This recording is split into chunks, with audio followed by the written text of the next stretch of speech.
చూస్తున్నారు ఆంధ్రప్రదేశ్ ప్రభుత్వం ఏర్పాటు చేసిన లిక్కర్ స్కామ్ సిట్లో ఏర్పాట్లు. లిక్కర్ స్కామ్ సిట్ ఏర్పాట్లు ట్విస్ట్ చోటు చేసుకుంది. ఢిల్లీ లిక్కర్ స్కామ్ ను మించి ఆంధ్రప్రదేశ్లో లిక్కర్ స్కామ్ జరిగిందా అంటే అవుననే మాట వినిపిస్తోంది. ఇదే అంశానికి సంబంధించి ప్రముఖ హీరోయిన్ రంభ సోదరుడు వెంకటేశ్వరరావు శ్రీనివాస్ ఫిర్యాదు చేశారు ప్రభుత్వ అధికారులకి. ఈ నేపథ్యంలో ప్రస్తుతం ఈ అంశానికి సంబంధించి పెద్ద ఎత్తున చర్చ జరుగుతోంది. ఢిల్లీ లిక్కర్ స్కామ్ ను మించి ఆంధ్రప్రదేశ్లో లిక్కర్ స్కామ్ జరిగిందంటూ ఒక్కసారిగా ప్రకంపనలు రేగుతున్నాయి. అసలు ఇంతకీ ఆయన ఏమని ఫిర్యాదు చేశారు, ఫిర్యాదులో ఏమని పేర్కొన్నారు, ఎందుకు ఈ స్థాయిలో, అది ప్రస్తుతం రచ్చకు దారితీస్తుంది. ఆ ట్విస్ట్ ఏం జరిగింది, ఏమని కంప్లైంట్ చేశారు, అసలు ఏం జరిగింది గత ప్రభుత్వ హయాంలో, శ్రీనివాసరావు ఫిర్యాదులో ఏమని పేర్కొన్నారు తెలుసుకునే ప్రయత్నం చేద్దాం. మా ప్రతినిధి కృష్ణమోహన్ అప్డేట్స్ అందించేందుకు సిద్ధంగా ఉన్నారు. కృష్ణమోహన్, ఇంట్రెస్టింగ్ డెవలప్మెంట్ కింద చెప్పుకోవాలి ఇది. అసలు ఇంతకీ ఏం జరిగింది, రంభ సోదరుడు శ్రీనివాస్ ఏమని కంప్లైంట్ చేశారు, ఏమని ఫిర్యాదులో పేర్కొన్నారు కృష్ణమోహన్? సచిన్, ఓవరాల్ గా చూసుకుంటే ఇప్పుడు జరిగిన సిట్ ఎయిర్పోర్ట్ ఏదైతే లిక్కర్ స్కామ్ సంబంధించి నిన్న గవర్నమెంట్ సిట్ ని కూడా ఏర్పాటు చేసింది. దీంట్లో విజయవాడ సిపి రాజశేఖర్ బాబు, అలాగే తిరుపతికి గతంలో ఇప్పుడు రెడ్ శాండల్ గా ఉన్న సుబ్బరాయుడు, వీళ్ళందరినీ కూడా అధికారులందరినీ కూడా కలిపి ఒక సిట్ ని అయితే ఏర్పాటు చేసిన పరిస్థితి మనం చూసాం. అయితే ఈ సిట్ ఏర్పాటు వెనకాల అసలుకి 2019లో ఏం జరిగింది అనేది ఒక పెద్ద చర్చ అయితే జరుగుతుంది. దీంట్లో చాలా మేజర్ ఇష్యూ ఏంటంటే ప్రముఖ హీరోయిన్ రంభ సోదరుడు వెంకటేశ్వర శ్రీనివాస్ అనే వ్యక్తి విజయవాడలో హ్యాంగ్ ఓవర్ బ్యావరీస్ అనే ఒక కంపెనీని స్టార్ట్ చేశారు. ఆ కంపెనీ సంబంధించి స్టార్ట్ చేసిన నేపథ్యంలో అది చాలా సక్సెస్ఫుల్ గా రన్ అవుతున్న నేపథ్యంలో అప్పుడు ఇదే బ్యావరీస్ కి సంబంధించి లేకపోతే లిక్కర్ కి సంబంధించి వాసుదేవ్ రెడ్డి ఇన్ఛార్జ్ గా ఉన్నారు. ఆయన దీని మీద ఈ బ్యావరేజెస్ మీద చాలా సీరియస్ గా కన్ను దృష్టి పడింది. సో దీన్ని కంట్రోల్ చేయాలి, దీన్ని ఆపాలి అనే ఒక ప్రయత్నంలో వివిధ రకాల ప్రయత్నాలు చేసి దాన్ని ఈ బ్యావరేజెస్ ని ఏదైతే హ్యాంగ్ ఓవర్ బ్యావరేజెస్ అది కూడా విజయవాడ సెంటర్ లో బెండి సర్కిల్లో ఉన్న ఈ బ్యావరేజెస్ ని ఆపాలని వివిధ రకాలుగా ప్లాన్ చేసి తర్వాత ఫర్దర్ గా ఆ లోపల బ్యావరేజెస్ అంటే ఏదైతే బీర్స్ తయారు చేస్తారో వాటన్నిటిని కూడా ధ్వంసం చేసి వివిధ రకాలుగా ఆయన ప్రయత్నం అయితే చేస్తారు. ఇదే వ్యవహారం మీద గతంలో ఇదే శ్రీనివాస్ అప్పుడు ప్రభుత్వంలో ఉన్న కీలక నేతలందరికీ కూడా ఈ వ్యవహారాన్ని కంప్లైంట్ రూపంలో ఇచ్చే ప్రయత్నం అయితే చేశారు. కానీ అప్పుడు ఎవరైతే వాసుదేవ్ రెడ్డి కంట్రోల్లో ఉందో ఈ ఎక్సైజ్ అంతా కూడా అక్కడ ఎవరు కూడా కనీసం ఆ కేసును కూడా తీసుకోవడానికి, కంప్లైంట్ కూడా తీసుకోవడానికి కూడా ఎవరికి ముందుకు రాలే.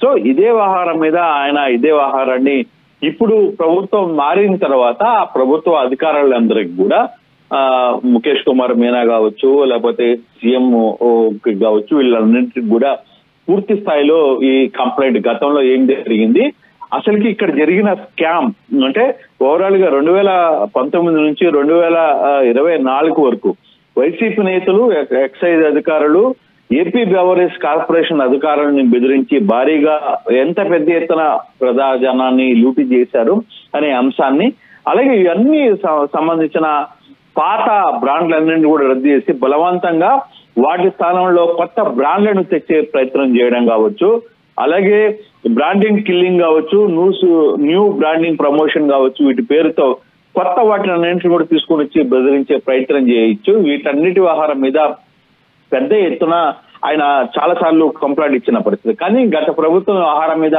ఎవరు సీరియస్ గా తీసుకోలేదు.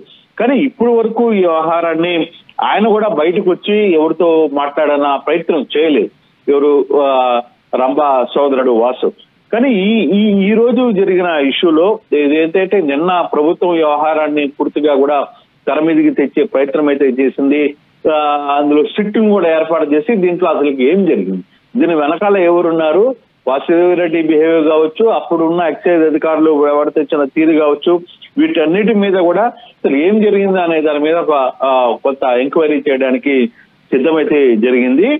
ఓషన్ బ్లూ విస్కీ కావచ్చు, విస్కీ సుప్రీం బ్లడ్, తర్వాత whisky 9, sea horse whisky, Andhra gold whisky, good friend whisky అంటూ కొత్త కొత్త బ్రాండ్లన్నీ కూడా గత ప్రభుత్వంలో తీసుకుని రావడమే కాకుండా ఏవైతే ఈ తన వాసుకున్న బ్రాండ్స్ లో వీటన్నింటిని కూడా అమ్మాలి, వీటన్నింటిని బలవంతంగా చేయాలనేది వాసుదేవ్ రెడ్డి చేసిన ప్రయత్నం. ఇవన్నీ వ్యవహారాన్ని అన్నింటి కూడా గతంలో ఇదే కంప్లైంట్ ఇచ్చారు. తర్వాత అప్పుడున్న సీనియర్ అధికారులు కనీసం దీని మీద స్పందించడానికి ఎవరు ముందుకు రాలేదు. అప్పుడు జగన్మోహన్ రెడ్డి దగ్గర ఉన్న సీఎంఓ అధికారులు కూడా ఆయన వాసుదేవ్ రెడ్డి శ్రీనివాస్ కంప్లైంట్ చేయడానికి ప్రయత్నం చేశారు. వాటన్నిటి కూడా ఎవరు స్పందించలేదు. ఎందుకంటే అప్పుడున్న బ్యాక్ అండ్ ఎవరున్నారు ఈ వ్యవహారాన్ని కూడా ఆయన నిశ్చితంగా ఈ వ్యవహారాన్ని ప్రభుత్వానికి ముందు ఉంచే ప్రయత్నం చేశారు. కానీ అప్పుడు ఎవరు ఈ వ్యవహారం మీద ముందుకు రాలేదు. ఇదే కంప్లైంట్ ని బేస్ చేసుకుని ఈరోజు ఏపీ ప్రభుత్వం సిట్ ని ఏర్పాటు చేసిన ప్రయత్నం.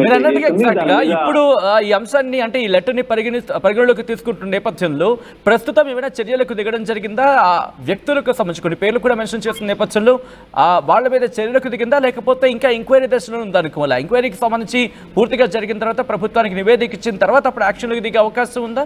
ఏం జరుగుతోంది ఇప్పుడు? ఎస్ సత్యన్, నిన్నే దీనికి సంబంధించినంతా కూడా సిట్టు అధికారులు దానికి సంబంధించిన అంతా కూడా నిన్నే అఫీషియల్ గా ప్రభుత్వం ఒక నివేదికనిచ్చింది. దాంట్లో విజయవాడ సిపిని ఇన్ఛార్జిగా ఇచ్చింది.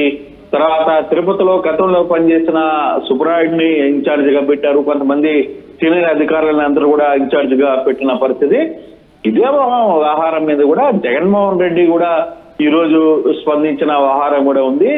ఇది మిథున్ రెడ్డికి ఏం సంబంధం అని కూడా ఆయన మాట్లాడాలన్న సంబంధం. అయితే ఈ వ్యవహారం నిన్నే ఇష్యూ అయింది కాబట్టి అయితే ఇతను ఇచ్చిన కంప్లైంట్ వ్యవహారం మీద దీని మీద చాలా సుదీర్ఘంగా ప్రభుత్వం అయితే యాక్షన్ తీసుకునే ప్రయత్నం చేస్తుంది. కానీ ఇప్పటికీ ఇదే ఇన్ఛార్జ్ గా ఉన్న మీనా ఎవరైతే ఉన్నారో ఐఏఎస్ అధికారి మీనా కొంత కంప్లైంట్స్ కూడా ఈ కంప్లైంట్ బేస్ చేసుకుని సిట్కి కూడా కొంత ఆధారాలు సమర్పించిన పరిస్థితి ఉంది.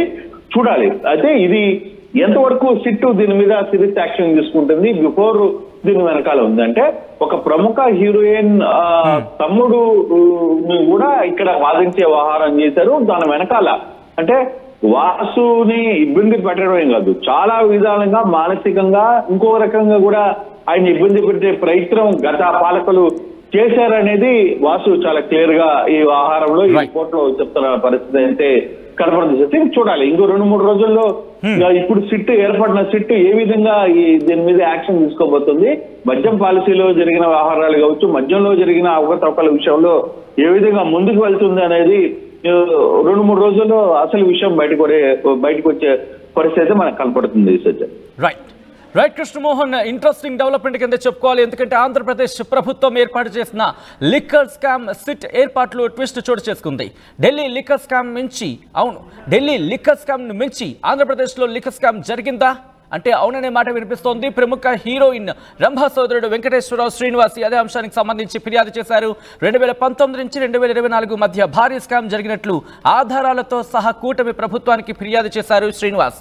విజయవాడలో హ్యాంగ్ ఓవర్ బ్యావరేజెస్ నిర్వహిస్తున్న శ్రీనివాస్ కి సంబంధించి ప్రస్తుతం ఆ ఫిర్యాదు ఒకసారి వైసీపీ నేతలు ఎక్సైజ్ అధికారులను, ఏపీ బేవరేజెస్ కార్పొరేషన్ అధికారులను బెదిరించి భారీగా ప్రజాధనాన్ని లూటీ చేశారంటూ ఎక్సైజ్ శాఖ ప్రిన్సిపల్ సెక్రటరీకి లేఖ రాశారు. ఆయన పాత బ్రాండ్లను రద్దు చేసి బలవంతంగా కొత్త బ్రాండ్లు తెచ్చారంటూ ఫిర్యాదులో పేర్కొన్నారు శ్రీనివాస్. ఆర్టీవీ యాప్ వార్తల్ని క్షణాల్లో చదివే అవకాశం ఉంటుంది. ఒక న్యూస్ పేపర్, ఒక టెలివిజన్ ఛానల్ మీ చేతుల్లో ఎప్పుడూ ఉంటాయి.